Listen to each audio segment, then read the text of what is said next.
سوال کیونکہ کئی سارے لوگوں نے ہم سے کیا تھا، یہ عدالتوں میں موجودہ جو عدالتیں ہیں ان میں جانے کا مسئلہ، خود میرے سامنے جو ایک صورت آئی آج سے سال 1.5 سال 2 سال پہلے کی بات ہے، کچھ لوگ ملے تو کہنے لگے کہ ہمارا دوست ہے، وہ پتہ نہیں لاکھوں کروڑوں کی پراپرٹی تھی، تو ان کو تو ہمارے ساتھیوں نے بتایا کہ بھئی وہ اس کو پہ کسی نے قبضہ کر لیا۔ ویسے ہی مطلب اگر کسی کو پتہ چل جائے کہ بھئی آپ ایک ایسے فکر کے حامل ہیں کہ آپ کی کوئی بھی چیز اڑا لی جائے، صبر ہی کریں گے آپ، مطلب ہے، اور تو مطلب کیا چھوڑیں گے وہ آپ کو، جیکٹیں بھی آپ کی مطلب ہے آپ کے پاس نہیں رہیں گی، تو مطلب عزتیں ہیں، آپ کی بیٹیاں ہیں، آپ کی بہنیں ہیں، آپ کی عصمتیں ہیں، آپ کے گھر ہیں، یعنی واقعتاً یعنی اب شریعت آپ کو، آپ کا عقیدہ یہی کہنے آیا ہے کہ مطلب لوگ بس لے جائیں اور آپ تو یا تو یہی ہے کہ آپ گن اٹھائیں گے یا آپ نہیں، پھر یا وہ نہیں، اور ہر دو صورت میں آپ نہیں، ٹھیک ہے نا، مطلب آپ اس کو مار کے بھی گھر تو نہیں بیٹھے رہیں گے نا، تو اسی طاغوتی کی مطلب جیل میں جائیں گے نا، بھگتیں گے وہاں پر۔ تو دیکھیے مطلب ہے کہ یہاں پر لیکن یہ سوال جو ہے اس کا جواب میں ان لوگوں کے لیے زیادہ نہیں دے رہا ہوں جو کہ ان عدالتوں میں نہیں جا رہے، بلکہ میں ان لوگوں کے لیے اس سوال کا جواب دینا زیادہ ضروری سمجھتا ہوں جو ہمارے اس پورے عقیدے کو ہی مطعون بناتے ہیں کہ جناب دیکھا پھر آخر تو آپ کو ان عدالتوں میں جانا پڑا نا۔ تو بھائی بات یہ ہے کہ ان عدالتوں میں جانا یہ کسی چھوٹے سے گروہ کا عقیدہ نہیں ہے کہ جی ان عدالتوں میں جانا اصولاً حرام ہے، یہ اللہ کی عدالت کے متوازی عدالت، اللہ تعالیٰ کی سلطنت کے اندر اپنی سلطنت قائم کر کے بیٹھے ہیں یہ ظالم، اللہ تعالیٰ کے ہمسر، مالک الملک کے ہمسر یہ عدالتیں، یہ انصاف کا لفظ جتنا بڑا جرم ہے، بے شک ایک بندہ پائی رشوت نہ لیتا ہو یہاں پر بیٹھا ہوا اس عدالت میں اور اس کرسی پر، وہ پائی رشوت نہ لیتا ہو، اتنا کھرا ہو کہ جناب کبھی وہ مطلب سب سے بڑا ظالم ہے، سب سے بڑا ظالم ہے کہ وہ اللہ تعالیٰ کی شریعت کے ماں سوا کسی شریعت کی بنیاد پر فیصلہ کرتا ہے اور مرجع اس کا غیر اللہ کی شریعت ہے۔ تو اس وجہ سے مطلب ہے کہ یہ مسئلہ ایک چھوٹے سے گروہ کا نہیں ہے، یہ پوری امت کا مسئلہ ہے، اللہ کی کتاب کو پس پش ڈالنا اور غیر اللہ کی شریعت کو مرجع اور اتھارٹی ٹھہرانا جس کی بنیاد پر فیصلے ہوں اور تحاکم ہوں اور اس کی نصوص کھول کر تو لوگوں کے تنازعات جو ہیں وہ اٹھائے جائیں، فیصلے کیے جائیں۔ یہ پوری امت کا مسئلہ ہے اور یہ محض جہالت کی بات ہے کہ ہمارے بہت سارے وہ دیندار جو اس پر ہنستے ہیں اور مذاق بناتے ہیں کہ جناب لو یہ بھی ایک مسئلہ اٹھایا کہ جناب ان عدالتوں کا ہی حکم جو ہے نا وہ غیر شرعی ہے، سبحان اللہ۔ تو کیا خیال ہے مطلب ہے کہ آپ کے وہ جو صحابہ ہیں اور آپ کے جو وہ ائمہ ہیں وہ یعنی انگریز کی قانون کے مطابق فیصلے کیا کرتے تھے، کون سے پھر یہ لوگ وہ بھی ہیں جو آپ کو یہ بھی ابھی کہیں گے کہ ہم نے اسلامی انقلاب بھی لانا۔ اچھا میں یہ پوچھنا چاہتا ہوں کہ اگر یہ عدالتیں بھی ٹھیک ہی ہیں اور یہاں کے قوانین بھی قریب اسلامی، بس جی تھوڑا سا فرق ہے 19-20 کا ہے، تو کوئی اتنی بڑی بات نہیں ہے، اور وہ بھی نہیں ہے وہ بھی نہیں ہے، تو آپ ویسے انقلاب کون سا لانا؟ مسئلہ ٹھیک ہی تو ہے یار، پھر مسئلہ ٹھیک ہی تو ہے، اسلام بھی ہے، نماز روزہ تو اللہ کا شکر ہے ویسے ہی ہے، اور حج بھی ہے اور باقی ساری بھی چیزیں ہیں، یہی تھا نا مسئلہ ہے کہ جی یہ قانون دستور اگر یہ بھی آدھا پونا اسلامی ہے تو پھر آپ خام خواہ پچھلے 60-70 سال سے کیوں زندگی جیرن کروا کر بیٹھے ہیں اور مطلب لوگوں کہتے ہیں اسلامی انقلاب؟ تو پھر کوئی انقلاب کی بھی پھر ایسی بات مت کریں، کیونکہ ہم کوئی آئیڈیلسٹ نہیں ہیں، ہم نے خلافت راشدہ، اور تو آپ کو پتہ ہے حدیث ہی کے اندر آیا ہے کہ 30 سال رہے گی، مگر اس شریعت پر جو ہے وہ 1000 سال سے زیادہ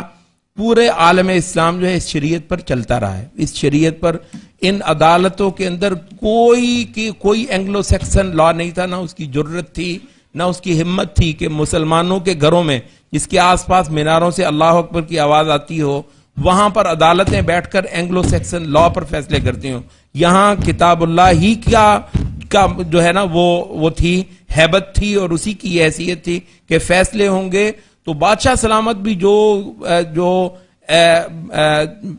حرکتیں کرتے ہوں گے وہ اپنے محل میں یا اپنے وہ جو بھی ہے، چاہے وہ کسی وقت بدکاری بھی کرتے ہوں تو وہی ہیں. جب محکموں کے اندر، عدالتوں کے اندر،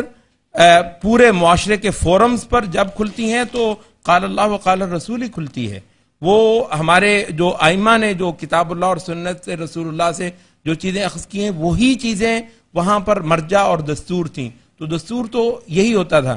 تو اگر یہ جو چیز ہے، مطلب ہے کہ ہماری، اگر وہ اتنے ہی غیر اہم ہے کہ آپ اس چیز کو بھی اسلامی کہہ رہے ہیں تو پھر تو مطلب وہ جھگڑا ہی چھوڑ دیجیے. تو اس وجہ سے ان کا عام طور پر یہ اعتراض ہوتا ہے خاصا بڑا کہ اچھا تو پھر ہم دیکھ لیں گے کہ آپ پھر ان عدالتوں میں جاتے ہیں یا نہیں جاتے ہیں. معاملہ صرف اتنا ہے. شیخ عبداللہ ابن جبرین اللہ تعالیٰ ان کی مغفرت کرے، انہوں نے بھی اس سوال کا جواب دیا ہے، ابن عثیمین نے بھی جواب دیا ہے، اور ایک دو اور علماء کے فتاوی بھی میری نظر سے گزر چکے ہیں فتاوی کی صورت میں. البتہ مختلف لوگوں کے بیانات تو اس سے بہت زیادہ ہیں اہل علم کے. اور یہ جو پوائنٹ ہے یہ خصوصی طور پر شیخ ابن جبرین نے اٹھایا ہے. کہ آپ جو ان آیات کو پڑھیں پوری طرح تو ان آیتوں کے اندر ہی اس بات کا پورا جواب بھی ہے. معاملہ یہ ہے کہ یہ آیت اس وقت اتری تھی جب نبی صلی اللہ علیہ وسلم کی عدالت موجود تھی. اسلامی عدالت دستیاب ہو تو اس وقت یہ آیت اتری ہے کہ الم تر الی الذین یزعمون انہم آمنوا بما انزل الیک وما انزل من قبلک یریدون ان یتحاکموا الی الطاغوت وقد امروا ان یکفروا به وَيُرِيدُ الشَّيْطَانُ أَن يُضِلَّهُمْ ضَلَالًا بَعِيدًا. مفسرین نے لکھا ہے کہ ضلالًا بعیدا جو ہے وہ کفر ہی ہے. وَمَن يُشْرِكْ بِاللَّهِ فَقَدْ ضَلَّ ضَلَالًا بَعِيدًا. تو ضلالًا بعید جو ہے قرآن مجید میں شرک یا کفر ہی کے لیے استعمال ہوا ہے. تو یہ لوگ ہیں جو دعویٰ تو کرتے ہیں ایمان کا، مگر یہ اپنے فیصلے لے کر جاتے ہیں طاغوت کے پاس. جب کوئی ان کو حکم دیا گیا تھا وَقَدْ أُمِرُوا أَن يَكْفُرُوا بِهِ. اب دیکھیے یہ کفر کا لفظ بار بار قرآن مجید میں آتا ہے طاغوت کے لیے. وقد امروا ان یکفروا به، ان کو حکم دیا گیا تھا کہ وہ اس طاغوت کے ساتھ کفر ہی کریں یا اپنے فیصلے لے کر جاتے ہیں. تو وہ کہتے ہیں کہ یہ آیت جب اتری ہے تو یہ ایسے ماحول کے اندر اتری ہے جہاں پر اسلامی شرعی عدالت دستیاب ہے. وہ اس کو چھوڑ کر ان بدماشوں، کاہنوں یا یہودیوں کے پاس جاتے ہیں اور کہتے ہیں کہ ہمارے فیصلے کر دو. یہ صریحاً کفر ہے یہ فعل. تو وہ کہتے ہیں کہ اس کی دلیل جو ہے وہ خود اس سے اگلی ہی آیت کے اندر موجود ہے. وَإِذَا قِيلَ لَهُمْ تَعَالَوْا إِلَى مَا أَنزَلَ اللَّهُ وَإِلَى الرَّسُولِ، جب ان سے کہا جاتا ہے کہ آؤ اللہ کے اتارے ہوئے کی طرف اور یہ رسول اس کی طرف. رَأَيْتَ الْمُنَافِقِينَ يَصُدُّونَ عَنْكَ صُدُودًا، تو دیکھتا ہے کہ منافقین جو ہے وہ ایسے کنی کترا کر نکل جاتے ہیں. تو رسول بیٹھا ہوا ہے فیصلہ کرنے کے لیے اپنی قوت نافذہ کے ساتھ، اپنی قوت نافذہ کے ساتھ بیٹھا ہے. اور اس کے باوجود آپ جو جاتے ہیں تو یہ کہتے ہیں کہ اس آیت ہی کے اندر موجود ہے یہ بات کہ ایک اسلامی شرعی عدالت کے ہوتے ہوئے آپ جا رہے ہیں. تو جہاں پر ایک اسلامی شرعی عدالت آپ کو دستیاب ہی نہیں ہے وہاں پر آپ کیا کریں گے؟ تو وہاں پر آپ تب بھی آپ سب سے پہلے تو آپ اللہ کی کتاب اور اس کے رسول کی سنت سے ہی فیصلہ کروائیں گے کہ بھی آپ کو جو ہے وہ ایک اس قانون سے ایک ریلیف ملتا ہے. وہ ریلیف آپ کی یہ جوا ہے، بینک ہے مثلا، بینک سے آپ کا اتنا سود بنتا ہے، اتنا سود جو ہے بینک کا جو آپ کے ساتھ ایگریمنٹ ہے اس کے مطابق اور اس قانون کے مطابق اتنا آپ کا ایگریمنٹ ہے. کوئی پھڈا پڑ گیا اور بینک نے وہ آپ کو دینے سے انکار کر دیا، آپ عدالت میں جاتے ہیں کہ بھئی اچھا جی ان عدالتوں میں جانا جائز ہے تو اس کا مطلب یہ ہے کہ آپ جا کر نہیں، یہ نہیں ہے. آپ اپنا فیصلہ اللہ کی کتاب اور اس کے رسول کی سنت سے ہی کروائیں. کیا یہ آپ کا حق بنتا ہے یا نہیں بنتا ہے؟ اگر یہ آپ کا حق بنتا ہے تو وہ کہتے ہیں کہ محض اس کو لینے کے ایک ذریعے کے طور پر، نہ کہ تحاکم کے لیے، نہ کہ تحاکم کے طور پر آپ ان جگہوں پر جا سکتے ہیں اور اپنا حق مانگ سکتے ہیں. وہ کہتے ہیں حتیٰ کہ آپ کو یہ تک حق ہے کہ اگر ایک خالصتاً یہودی عیسائی کی عدالت ہے، آپ کی شریعت نے پہلے آپ کو بتا دیا کہ یہ آپ کا حق بنتا ہے، تو آپ اس کو جا کر کہہ سکتے ہیں امپلائیڈ انداز میں یا ایکسپریس انداز میں کہ تمہارے قانون کی روح سے جو میرا حق بنتا ہے تو مطلب ہے کہ تم مجھے کیوں نہیں دیتے ہو. تو کسی کو اس کے دستور کا الزام کروانا، اس کو اس کے دستور کے میں باندھ کر اس سے اپنا حق لینا جو ہے، وہ کہتے ہیں یہ تو ویسے بھی جب قرآن مجید حتیٰ کہ جب ڈائیلاگ کرتا ہے، جب قرآن مجید جدال کرتا ہے، تو قرآن مجید اس وقت یہ نہیں کہتا ہے کہ کیونکہ یہ میں کہہ رہا ہوں اور کیونکہ اللہ، قرآن سے بڑی کیا حجت ہے، لیکن اس وقت قرآن مجید ایک کامن گراؤنڈ لے رہا ہوتا ہے. قرآن مجید خود اللہ کا کلام ایک کامن گراؤنڈ لے رہا ہوتا ہے، اور یہ نہیں کہ کیونکہ یہ اللہ نے کہا، کیونکہ ابھی تو اس نے اللہ کو مانا ہی نہیں، ابھی تک تو اس نے قرآن کو مانا ہی نہیں ہے. تو وہ کہتا ہے وہی جو لاجک کے اصول ہیں یا عقل عام جسے کہتے ہیں کامن سینس، وہی جو اصول ہمارے اور تمہارے مابین کسی وجہ سے مشترک ہو گئے ہیں، ان اصولوں کا پابند کرتے ہوئے تمہیں یہ بات ماننی ہوگی اور تمہیں یہ بات تسلیم کرنی ہوگی. تو ان اصولوں کی جانب تحاکم کرنا جو دو فریقوں کے مابین متفق ہیں، البتہ ہماری شریعت میں وہ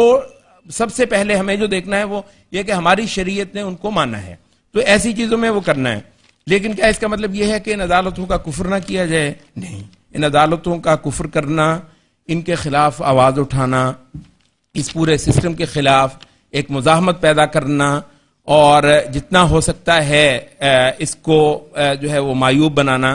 مطلب ہے کہ یہ ضروری ہے. آخری چیز یہ رہ جاتی ہے، وہ یہ ہے کہ علماء نے کہا ہے کہ اس کے باوجود ایک چیز ہے، وہ یہ ہے عزیمت. عزیمت کا جو معاملہ ہے اس کی کوئی حد نہیں ہے. عزیمت یہ ہے کہ خاص طور پر جہاں پر کہتے ہیں کہ بعض لوگوں کے حق میں عزیمت محض مستحب ہے، بعض لوگوں کے حق میں عزیمت واجب ہے، یہ بھی آپ کو علم ہے. بعض لوگوں کے حق میں عزیمت واجب، بعض لوگوں کے حق میں یا بعض سچویشنز میں عزیمت واجب ہو جاتی ہے. لوگ کہتے ہیں کہ امام احمد ابن حنبل سے جب یہ کہا گیا کہ خلق قرآن کے مسئلے پر بہت سارے لوگوں نے خاموشی اختیار کر لی، خاموش رہنا مطلب ہے کچھ کہا، باطل تو نہیں بولا، خاموشی ہیں تو آپ بھی خاموش ہو جائیں. تو انہوں نے کہا کہ اگر آج میں خاموش ہو جاؤں تو بولے کون؟ یعنی یہ مان لیا جائے کہ امت مر گئی ہے،